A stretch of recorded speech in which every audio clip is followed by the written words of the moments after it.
દાદી નાની વખતનો સ્વાદ અને એકદમ નવી અને યુનિક ઝટપટ બનતી મીઠાઈ. હેલો ફ્રેન્ડ્સ, હું છું શીતલ. તમારું સ્વાગત છે મારા કિચનમાં.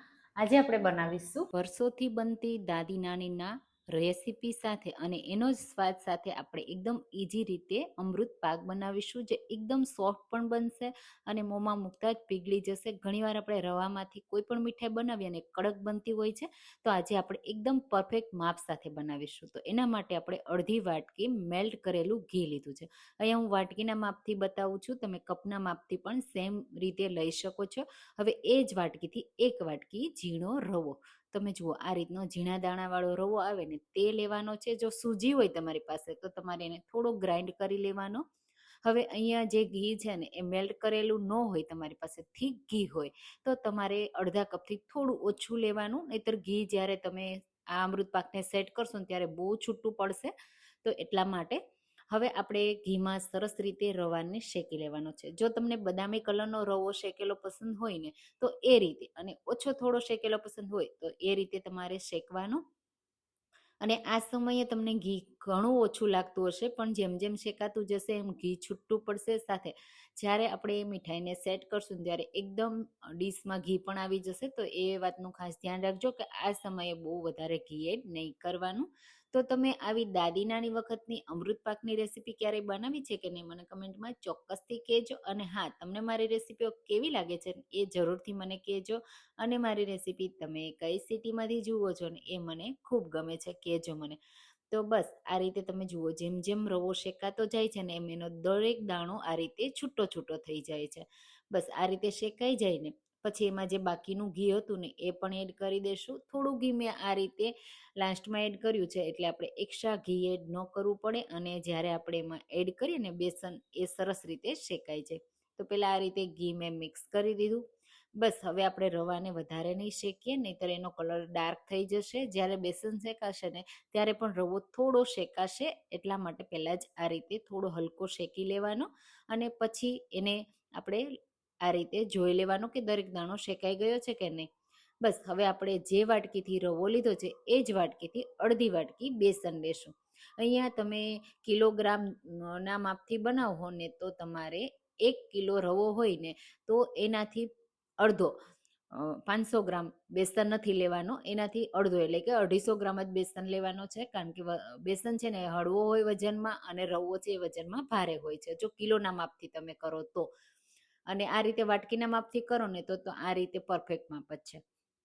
હવે અહીંયા બેસનને પણ આપણે સરસ રીતે શેકી લેવાનો છે. બેસનનો હલકો કલર ચેન્જ થઈ જાય, ગોલ્ડન કલર આવી જાય અને એને શેકાવાની સરસ એવી સુગંધ આવવા લાગે ને ત્યાં સુધી શેકવાનો છે. તમે જુઓ, રવાનો કલર પણ ચેન્જ થઈ ગયો અને બેસનનો કલર પણ ચેન્જ થઈ ગયો. આ રીતનો ગોલ્ડન બદામી કલર જેવો તૈયાર થઈ ગયો છે.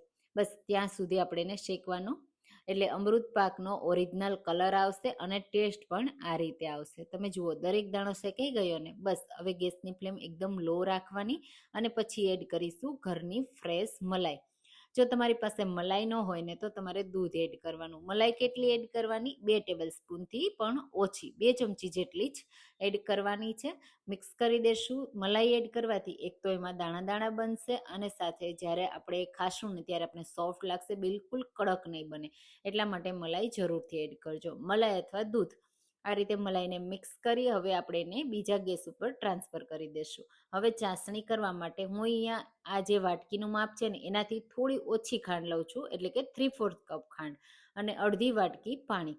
હવે અહીંયા જો તમને મીઠાશ પસંદ હોય ને તો તમે જેટલો રવો લીધો છે ને એટલી જ ખાંડ, એટલે કે 1 વાટકી ખાંડ અને 1 વાટકી રવો લઈ શકો છો. હવે જ્યારે કોઈ પણ મીઠાઈ બનાવીએ, ચાસણી તૈયાર કરતા હોય ને ત્યારે ગેસની ફ્લેમ એકદમ લો રાખવાની, જ્યાં સુધી ખાંડ મેલ્ટ ના થઈ જાય ત્યાં સુધી. આવું કેમ કરવાનું? કારણ કે જો તમે હાઈ ફ્લેમ ઉપર ખાંડને મેલ્ટ કરો ને તો જે ચાસણી હોય ને, જે ખાંડ આગળ મેલ્ટ થઈ હોય ને એની ચાસણી તૈયાર થઈ જાય અને બાકીની ખાંડ છે ને પ્રોપર મેલ્ટ ના થાય, તો આપણે એક તારની કે કોઈ પણ તારની ચાસણીનો પરફેક્ટ માપ ન આવે. એટલા માટે ખાસ કરીને તમારે એ વાતનું ધ્યાન રાખવાનું. આ રીતે ખાંડ મેલ્ટ થઈ જાય ને પછી તમે ગેસની ફ્લેમ લો ટુ મીડિયમ અથવા હાઈ કરી શકો છો. આ રીતે ખાંડ મેલ્ટ થઈ જાય એટલે પછી આપણે 3 મિનિટ આપણે ચાસણીને કૂક કરી લેવાની છે. આ રીતે ચાસણીમાં બબલ્સ આવવા લાગવા જોઈએ. જો મેં ગેસની ફ્લેમ કરીને મીડિયમ, પછી આ રીતે ચાસણીમાં બબલ્સ આવવા જોઈએ. થોડું તમને એવું લાગવું જોઈએ કે હવે ચાસણી બનવા લાગી છે, થોડીક થીક લાગી છે, અને આ રીતે ઘાટું થવા લાગે ને એટલે પહેલાં ચેક કરી લેવાનું. ચમચાના આગળ અને પાછળના ભાગથી તમારે જોઈ લેવાનું, તમને ચાસણી થીક લાગવી જોઈએ. જ્યારે તમે ચાસણી ચેક કરો ને ત્યારે ફરીથી ગેસની ફ્લેમ લો કરી દેવાની, એટલે ચાસણી વધારે હાર્ડ ના થઈ જાય. તમે જુઓ અહીંયા એક તાર સરસ એવો બની રહ્યો છે. પ્રોપર એક તાર બનવો જોઈએ અને દોઢ તાર પણ ન બનવો જોઈએ. એ વાતનું પણ ધ્યાન રાખવાનું, નહીંતર જે અમૃત પાક છે ને કડક થઈ જશે. તરત જ ચાસણીને અમૃત પાકમાં એડ કરી દેવાનું. આ સમયે મેં ગેસની ફ્લેમ એકદમ લો રાખી છે. ચાસણીને સરસ રીતે મિક્સ કરવાની. જેમ જેમ મિક્સ કરતા જશું ને એમ આ મિશ્રણ છે ને એ પેનથી અલગ થવા લાગશે, છૂટું પડવા લાગશે, સાથે ઘી પણ એમાંથી છૂટું પડવા લાગશે. આ રીતે કન્ટિન્યુ હવે ચલાવતું રહેવાનું છે, એટલે રવો પણ સરસ એવો ચાસણી સાથે મિક્સ થઈ અને ફૂલી જશે. તમે જુઓ જેમ જેમ હું મિક્સ કરું છું એમ તમને દેખાતું હશે કે માં બબલ્સ આવે છે, સાથે આ રીતે ચાસણી છે ને બધા રવાને એબ્ઝોર્બ કરી થીક થઈ ગઈ છે. મિશ્રણ આવું થીક થઈ જવું જોઈએ, પેનથી અલગ થવા લાગવું જોઈએ. ગેસની ફ્લેમ એકદમ લો રાખવાની છે. બસ આ રીતનું થીક થઈ જાય ને એટલે તરત જ પછી ગેસની ફ્લેમ આપણે બંધ કરી નીચે ઉતારી લેવાનું. મેં અહીંયા થોડું ડ્રાયફ્રૂટ પણ અંદર એડ કર્યું છે. જો તમારે એડ કરવું હોય તો એડ કરી શકાય. ફ્લેવર કોઈ એલચી પાવડર કે કોઈ પણ ફ્લેવર એડ કરવું હોય તો એ પણ એડ કરી શકાય. મેં બદામ અને પિસ્તા લીધા છે, એને થોડા ઘીમાં રોસ્ટ કરી લીધા હતા.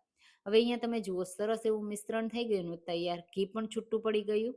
તો જે પ્લેટમાં આપણે સેટ કરવાનું હોય ને એને પહેલેથી જ ઘીથી ગ્રીસ કરી લેવાની અને તરત જ આ મિશ્રણને એડ કરી દેવાનું. હવે માત્ર 5 જ મિનિટમાં આપણો અમૃત પાક સેટ થઈ જશે.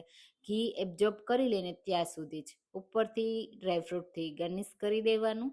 તો મેં અહીંયા પિસ્તા અને બદામથી ગાર્નિશ કર્યું છે અને હવે 5 મિનિટ માટે આપણે ઠંડુ થવા દેશું. 5 જ મિનિટમાં તમે જુઓ બધું ઘી એબ્ઝોર્બ કરીને આ રીતનું ડ્રાય થઈ ગયું. હલકું ગરમ હોય ને ત્યારે જ આપણે એમાં કટ લગાવી દેવાના. પછી તમે એને એકદમ પ્રોપર ઠંડુ થવા દો અને પછી તમે એને ડિમોલ્ડ કરો ને તો પણ ચાલે.